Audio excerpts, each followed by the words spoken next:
सभी विद्यार्थियों को नमस्कार। आज हम पढ़ेंगे बीए सेकेंड ईयर के फर्स्ट पेपर ह्यूमन ज्योग्राफी से संबंधित एक बहुत ही महत्वपूर्ण टॉपिक मानव भूगोल का विषय क्षेत्र। मानव भूगोल का विषय क्षेत्र या अध्ययन क्षेत्र। तो मानव भूगोल है वो वर्तमान में अपनी शैशव अवस्था में है और ये निरंतर विस्तार करता जा रहा है अपने क्षेत्र में। मानव भूगोल है उसमें मानव और वातावरण के आपसी संबंधों का अध्ययन किया जाता है और ये समय के साथ साथ सभ्यता के विकास के साथ साथ इनमें जो परिवर्तन आया है उसके फलस्वरूप मानव भूगोल का जो अध्ययन क्षेत्र है विषय क्षेत्र है उसमें भी नए नए आयाम जुड़े हैं। जो मानव भूगोल का विषय क्षेत्र है उसके संबंध में विद्वानों में अनेक मतभेद हैं। किसी विद्वान ने मानव भूगोल के विषय क्षेत्र में किन्हीं तथ्यों को सम्मिलित किया है, जबकि जो दूसरा विद्वान है या दूसरा भूगोलवेत्ता है उसने मानव भूगोल के विषय क्षेत्र में अपने अनुसार दूसरे तथ्यों का समावेश किया है। जो मानव भूगोल का विषय क्षेत्र है वो अभी अपनी हम कह सकते हैं कि शैशव अवस्था में और उसमें धीरे धीरे विस्तार होता जा रहा है। आज मानव भूगोल के विषय क्षेत्र के संबंध में जो विभिन्न विद्वानों द्वारा मत प्रस्तुत किए गए हैं उन मतों को जानेंगे और इसके अध्ययन क्षेत्र को हम समझेंगे। तो इस संबंध में जो पहला जो मत प्रस्तुत किया गया इसके विषय क्षेत्र के संबंध में तो वो था कार्ल रिटर का। कार्ल रिटर जर्मन भूगोलवेत्ता थे कार्ल रिटर। इन्होंने इसके विषय क्षेत्र को स्पष्ट करते हुए कहा था कि जो भूमि है वो मानवीय क्रियाकलापों को प्रभावित करती है और जो मानवीय क्रियाकलाप हैं वो भूमि को प्रभावित करते हैं। तो दो मुख्य जो तथ्य उभर करके सामने आते हैं, भूमि और मानवीय क्रियाकलाप। तो इन दोनों तथ्यों का ही अध्ययन मानव भूगोल के अंतर्गत प्रमुखता से किया जाता है। तो कार्ल रिटर ने जो मानव भूगोल का विषय क्षेत्र है उसके अंतर्गत इन्हीं दोनों को सम्मिलित किया। तो दूसरा प्रमुख है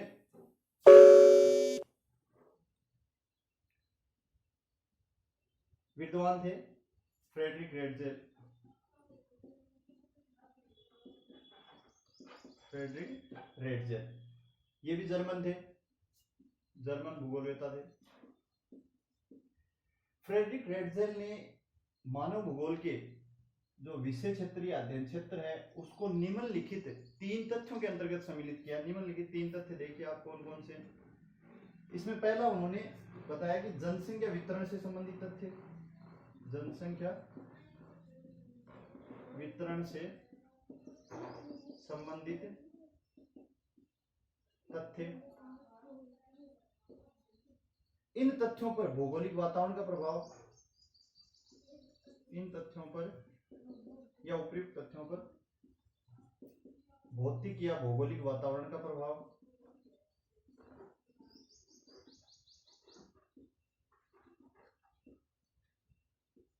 भौतिक वातावरण एवं मानव वर्गों का समायोजन।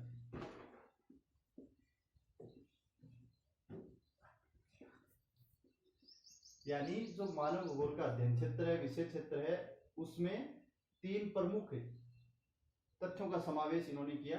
जनसंख्या वितरण से संबंधित तथ्य, इन तथ्यों पर भौगोलिक या भौतिक वातावरण का प्रभाव किस प्रकार से पड़ता है और भौतिक वातावरण एवं मानव वर्गों का समायोजन का अध्ययन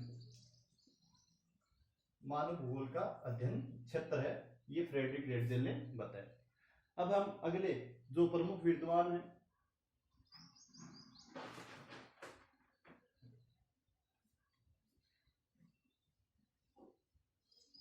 जिन्होंने मानव भूगोल के विषय क्षेत्र या अध्ययन क्षेत्र पर अपने विचार प्रकट किए वो थे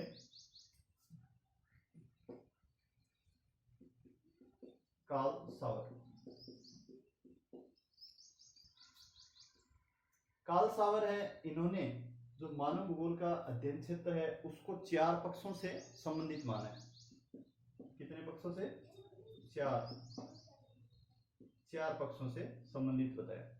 पहला पक्ष इन्होंने बताया राजनीतिक पक्ष, दूसरा प्रजातीय पक्ष, तीसरा आर्थिक पक्ष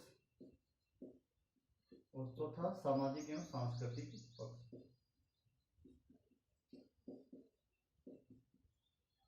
सांस्कृतिक पक्ष।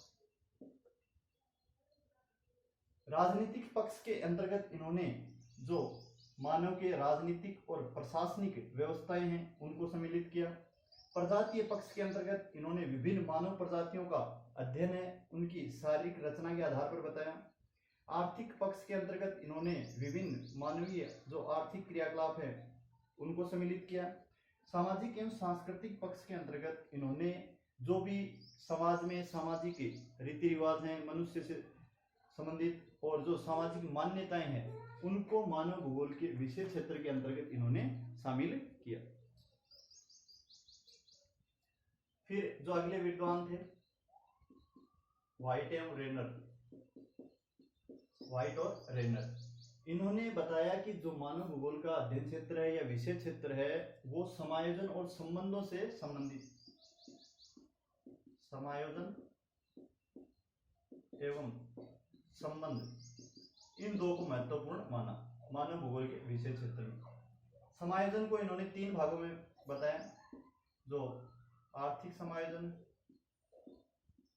राजनीतिक समायोजन है और फिर तीसरा सामाजिक एवं सांस्कृतिक, सामाजिक एवं सांस्कृतिक समायोजन को बताया। फिर संबंध है, इसको भी इन्होंने तीन भागों में विभाजित किया, प्रयोग संबंध, विचार संबंध और नियंत्रण संबंध। नियंत्रण संबंध ये अध्ययन क्षेत्र था व्हाइट एवं रेनर के अनुसार मानव भूगोल का। फिर अगले जो विद्वान थे डिमोंजिया, डिमोंजिया ने मानव भूगोल का जो विशेष क्षेत्र है अध्ययन क्षेत्र है उसमें किन किन तथ्यों का समावेश किया वो देखते हैं।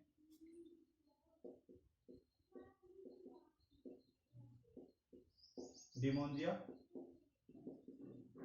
फ्रांसीसी भूगोलवेता थे। डिमोंजिया ने बताया कि जो प्राकृतिक प्रदेश हैं उनमें मानवीय जीवन किस प्रकार से व्यतीत होता है, व्यवस्थित है। प्राकृतिक प्रदेशों में मानवीय जीवन,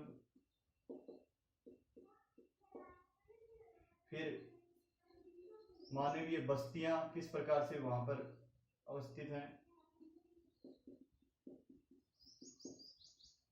उसके अलावा जो प्राकृतिक प्रदेशों में मानवीय जीवन, मानवीय बस्तियां, मानवीय आवास, मानव आवास एवं प्रवास और उद्योग, इन चार को मानव भूगोल के विशेष क्षेत्र के अंतर्गत महत्वपूर्ण माना कि मानव भूगोल में निम्नलिखित या आपके सामने जो दिखाई दे रहे हैं चार तथ्य, इनको ही मानव भूगोल का अध्ययन क्षेत्र हमें मानना चाहिए, ये डिमोंजिया ने कहा। फिर फिंच और ट्रीवार्था ने, फिंच एवं ट्रीवार्था, फिंच और ट्रीवार्था ने जो मानव भूगोल का अध्ययन क्षेत्र है उसको तीन तथ्यों के अंतर्गत बताया, जिसमें पहला था सांस्कृतिक तत्व, सांस्कृतिक तत्व, दूसरा प्राकृतिक तत्व, तीसरा जनसंख्या।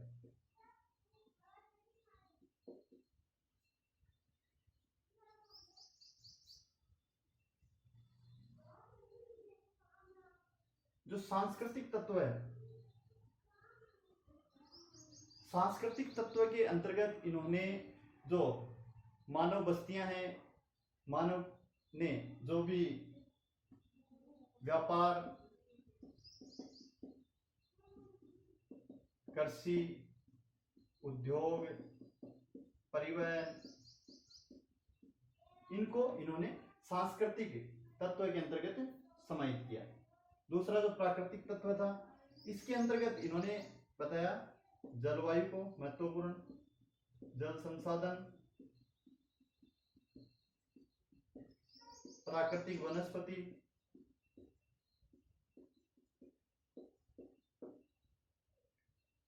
खनिज संसाधन, भू आकृतियां,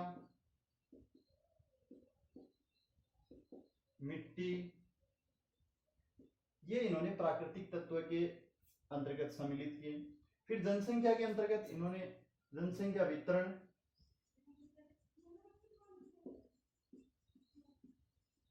वृद्धि, घनत्व,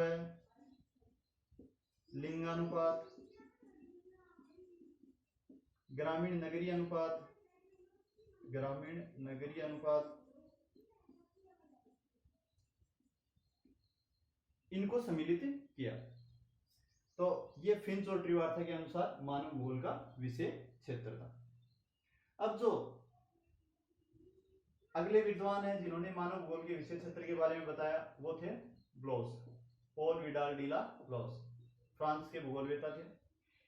इनका वर्गीक जो इनका अध्ययन क्षेत्र और जो फिंच और ट्रिवार्था का अध्ययन क्षेत्र है मानव भूगोल का, वो लगभग समान सा ही है। इन्होंने भी जनसंख्या बताई, मानव भूगोल के अध्ययन क्षेत्र के अंतर्गत परिवहन को सम्मिलित किया और सांस्कृतिक तत्व को इन्होंने सम्मिलित किया। जो जनसंख्या है उसके अंतर्गत इन्होंने मानवीय बस्तियां, गृह निर्माण की सामग्री, मानव पर्यावरण संबंध हैं, उनको मानव भूगोल का अध्ययन क्षेत्र बताया। फिर परिवहन है, परिवहन के अंतर्गत इन्होंने यांत्रिक साधन और जो जैविक साधन है उनको सम्मिलित किया। यांत्रिक साधन से संबंधित जो आधुनिक मोटर चालित वाहन है उनको, और जैविक साधनों के अंतर्गत जो प्राचीन समय में बैलगाड़ी, घोड़ा गाड़ी, ऊंट गाड़ी चलती थी उनको इन्होंने सम्मिलित किया। फिर जो सांस्कृतिक तत्व हैं ये इन्होंने मानव भूगोल के विषय क्षेत्र में बताए। तो 3 प्रमुख तथ्यों को या तत्वों को ब्लोस ने मानव भूगोल के अध्ययन क्षेत्र के अंतर्गत सम्मिलित किया।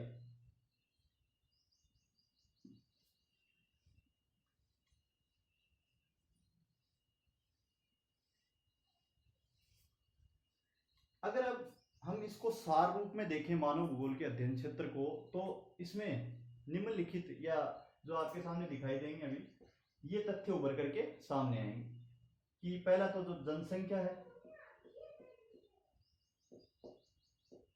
एवं उसकी विशेषताएं,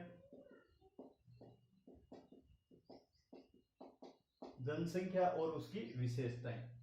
दूसरा, जो वातावरण के तथ्यों का कालिक विकास क्रम है, वातावरण के तथ्यों का कालिक विकास क्रम,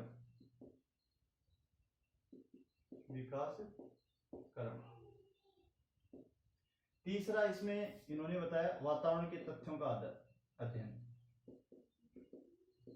ये भौतिक वातावरण के तथ्यों का अध्ययन, भौतिक वातावरण के समान ही सांस्कृतिक वातावरण के तथ्यों का अध्ययन, सांस्कृतिक वातावरण के तथ्यों का अध्ययन।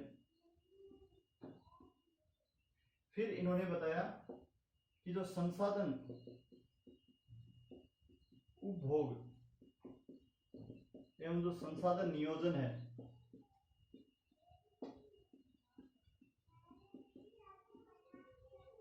वो, उसके बाद में जो भूदृश्यों का स्थानिक संगठन है, भूदृश्यों का स्थानिक संगठन, और फिर इन स्थानिक संगठनों के फलस्वरूप जो अंतर स्थानिक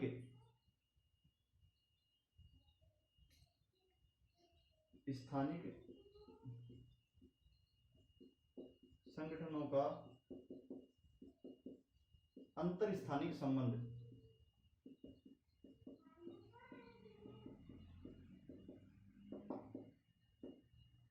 विकसित होता है उसका अध्ययन मानव भूगोल के विषय क्षेत्र के अंतर्गत किया जाता है। तो सार रूप से अगर मानव भूगोल का अध्ययन क्षेत्र देखें तो इन निम्नलिखित या आगे लिखित आपके सामने जो दिखाई दे रहे हैं 7 मुख्य तथ्य, इनके अंतर्गत